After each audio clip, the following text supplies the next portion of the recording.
Est-ce que vous avez l'impression que la beauté féminine a changé, ou du moins ce qu'on en attend?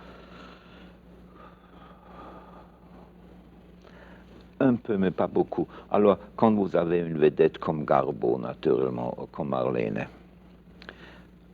elle était l'idéal de la beauté, disons Marlène, pas disons. La beauté de Marilyn Monroe est quelque chose absolument différent de la beauté de Marlène Dietrich. Mais ils sont l'idéal pour un court passé de temps. Ils sont l'idéal des hommes et des femmes.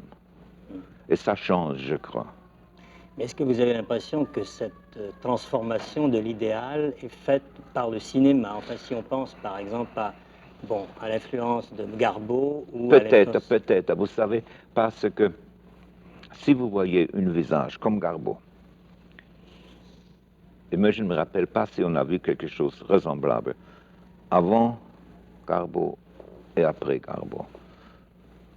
Et la même chose avec Dietrich. Quand on prend une femme comme vedette, on veut naturellement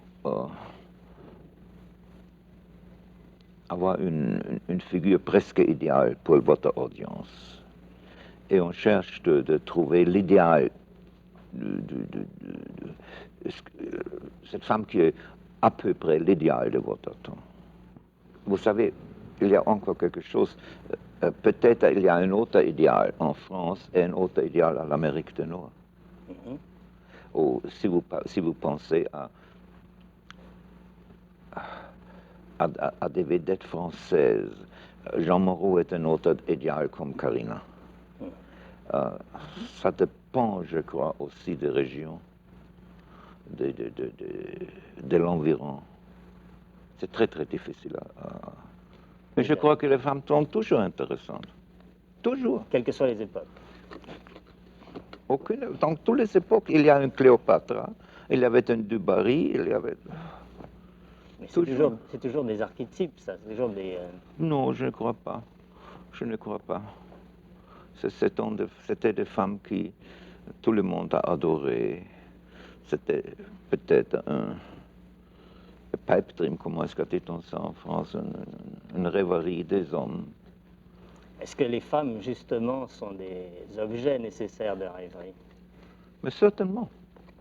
Certainement. Même les femmes qui sont inaccessibles, au fond, puisque le cinéma, c'est justement ça, c'est Vous de croyez, présenter à vous des croyez gens... que c'est possible qu'il y a un homme ou une femme qui est inaccessible? Aux millions d'hommes, sûrement, puisque, disons, le visage de Marlène ou le visage de Garbo, enfin, sont reprojetés maintenant, enfin, devant des millions de gens, et bien sûr que... Mais ce n'est pas toujours le visage qu'on adore. Oui. Alors, qu'est-ce que les gens voient, alors, à ce moment-là? Ça, je ne sais pas. Je vous peux seulement dire que c'est moi qui vois quelque chose. Mais alors, est-ce que le cinéma, justement, ne rend pas accessible à des millions de gens Mais des écoute, visages? est-ce que vous ne croyez pas que l'audience male veut... C'est une dream érotique quand il voit quelqu'un. Est-ce que c'est ça une définition du cinéma? Non, pas du cinéma, mais de quelques films, ça dépend. Écoutez, je crois aujourd'hui on ne voit pas beaucoup de films d'amour. On voit beaucoup de films de violence, mais pas d'amour. Ouais. Alors, je crois que beaucoup de gens sont honteux de dire « je suis en amour ». Ils croient que c'est quelque chose... un homme n'est pas un homme quand il n'est pas agressif, vous savez. Alors, vous êtes encore et toujours pour l'amour. Toujours. Merci, monsieur. Pas de quoi.